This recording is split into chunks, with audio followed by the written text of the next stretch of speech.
लांजा नगरपंचायतीच्या निवडणुकीत महायुतीच्या नगराध्यक्षपदाच्या उमेदवार सावली कुरूप जास्त मताधिक्यानं निवडून येतील. तसंच महायुतीचे सर्व 17 उमेदवार देखील मोठ्या मताधिक्यानं निवडून येतील असा विश्वास लांजा राजापूरचे आमदार किरण सामंत यांनी व्यक्त केला आहे.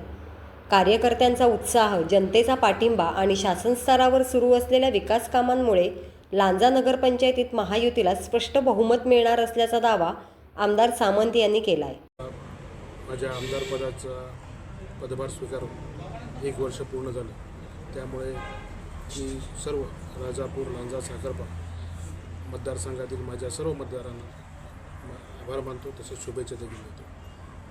आता लांजा असेल, राजापूर असेल, या दोन्ही नगरपंचायत आणि नगरपरिषदेची निवडणूकची धामधूम सुरू आहे. आज आम्ही आमच्या लांजा नगरपंचायतच्या महायुतीच्या माध्यमातून पक्ष कार्यालयाचं उद्घाटन केलं.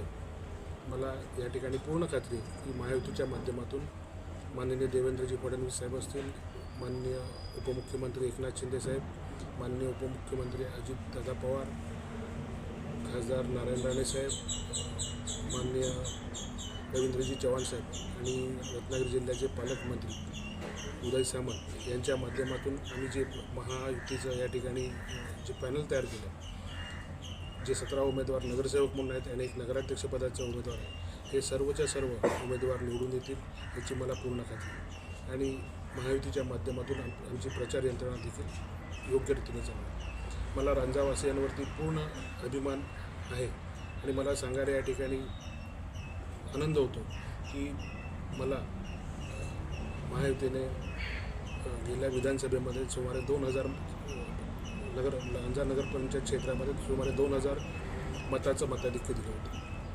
आणि त्याच्यानंतर जे राजन साळवी साहेब होते, अविनाश लाड साहेब होते, यांनी देखील ह्या आमच्या पक्षामध्ये प्रवेश केला आणि त्यामुळे महायुतीची ताकद अधिक वाढली. त्याच्यामुळे आमच्या ह्या नगराध्यक्षाच्या उमेदवाराचं मताधिक्य सुमारे 4000पेक्षा अधिक असेल ही मला पूर्ण खात्री. आणि 17च्या 17 उमेदवार हे फार मोठ्या मताधिक्याने निवडून येतील